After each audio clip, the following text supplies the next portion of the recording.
guys, it's Ashley. I'm coming back today with another video. And today we're going to be talking about telogen effluvium. So basically, telogen effluvium is a confusion of the hair stages, hair cycles, growth cycles. We naturally have 3 cycles. Some will tell you 4, but today I'm going to just reference the 3. And that's anagen, that's your growth cycle. That's catagen, the transitional, and telogen, and that is where you experience hair fall or hair shedding.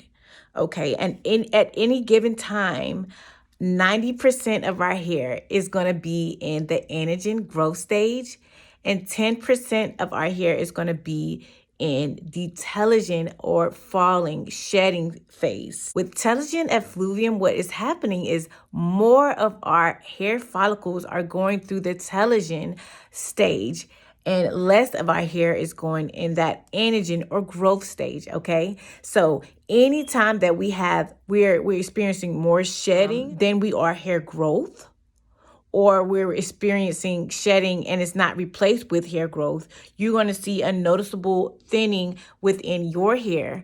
And that's what telogen effluvium basically is. And it can be caused by different things. So when we first have a baby, and before we have that baby, we have an excess of vitamins, and we're taking our prenatals, and we're getting all this good blood flow to every part of our body, and we're just thriving. I mean, I see the most beautiful heads of hair when women are pregnant.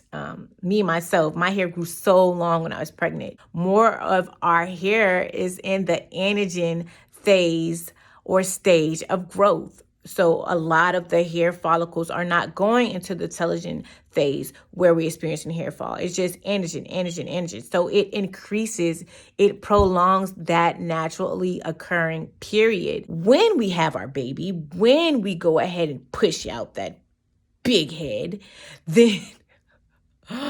then we are going to experience a decrease in all of those vitamins. We may stop taking our prenatals. A lot of docs will tell you to continue to take the prenatals, but the shedding will still occur. It may lessen the effects taking the vitamins, but because those prolonged periods of anagen, the anagen growth phase, your hair follicles will experience increased level of telogen. I mean, hair follicles that enter into the telogen or the falling or the shedding stage. And so that's the most common type of telogen effluvium, and that will be considered an acute type. So we have acute telogen effluvium and we have chronic telogen effluvium.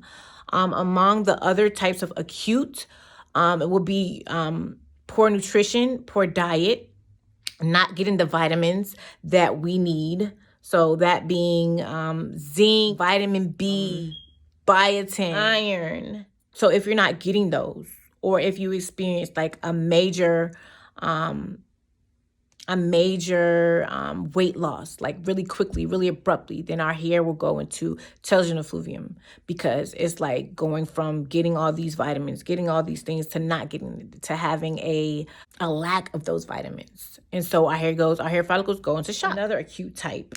A lot of types of drugs and medications that we take. There's one, Accutane, which is used for acne, that's commonly known to have us go to telogen effluvium or increased hair loss. A lot of birth control. Some birth controls can cause you to go into an increase in the telogen phase. Menopause, that's another acute type.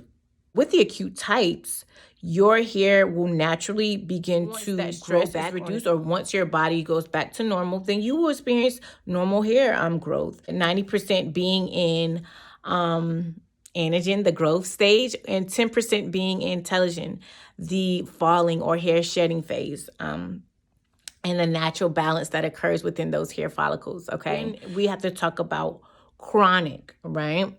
So the chronic types of the chronic telogen effluvium. So that is caused by underlying health conditions. And so that's namely, some of the most common ones are autoimmune disease, iron deficiency, thyroid problems, And also another one is heavy periods. So those women who lose a whole bunch of blood. Oh, I've heard of people say, well, my hair used to grow so long when I was younger and da da da da. And you hit puberty and you start getting that extreme loss of blood during your menstrual cycle. That is a chronic type of condition that will lead to hair loss or telogen effluvium. A lot of women don't know that. And in my research, I was really surprised to find that out, but it honestly makes sense because our hair and our skin is our body's last priority. So if we're not getting the things we need, blood flow, vitamins, nutrients, then our hair and our skin are our body's last priority. It's going to take care of everything else before it goes and supplies blood flow to our hair follicles, right? So it's important to note that certain type of health conditions will lead to telogen effluvium or hair loss or hair thinning. So it's very important to pay attention.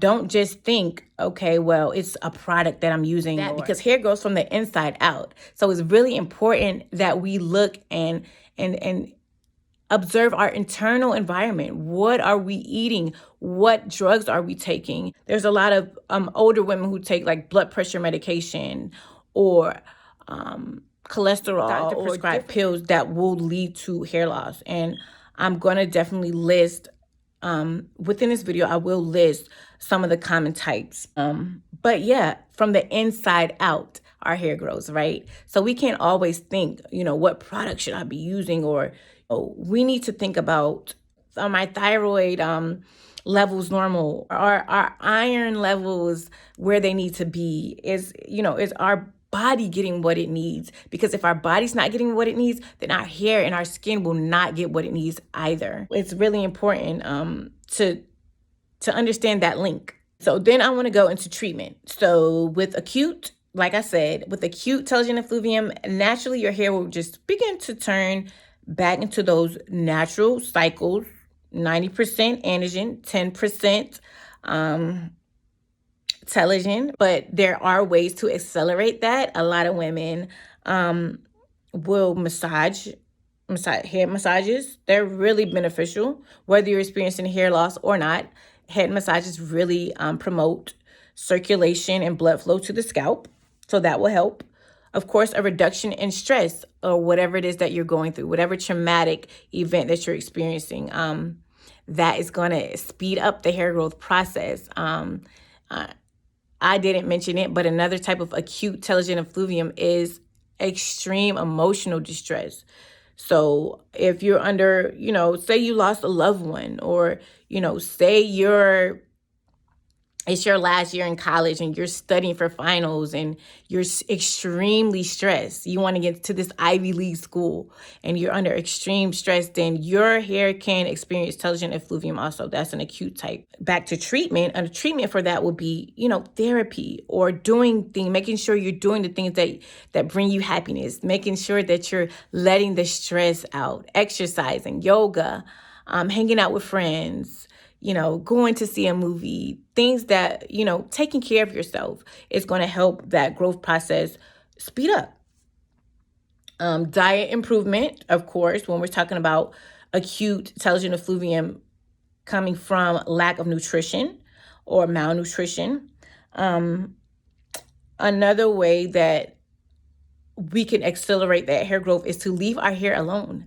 So maybe using wigs as an option, as an alternative to styling your hair every day, giving your hair a break, giving your hair follicles a break. When you talk about menopause, one of the acute telogen effluvium, because it is a prolonged period, it could happen over a period of time. One may consider hair replacement therapy or hair replacement surgery.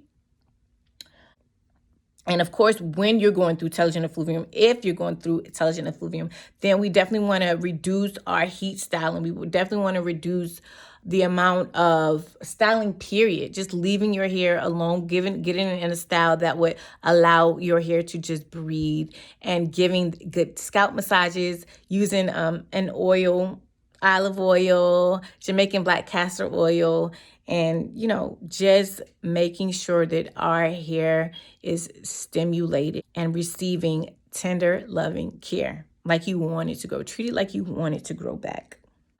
Chronic telogen effluvium, though, you want to go and see a doctor. You want to go and get those levels tested. Like I said before, like I mentioned before, you want to make sure that your body's getting what it needs so that you are not experiencing hair loss and thinking it's this product or that product or what this stylist did, and knowing your internal environment and what your body actually needs, paying attention to what's going on internally, then speaking with your doctor about how to get those regulated and going in the right direction so that your hair will improve.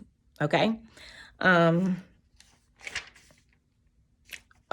did just record some notes, additional remarks about this. I researched and I did find that another way to tell if you're going through telogen effluvium, if you begin to see horizontal lines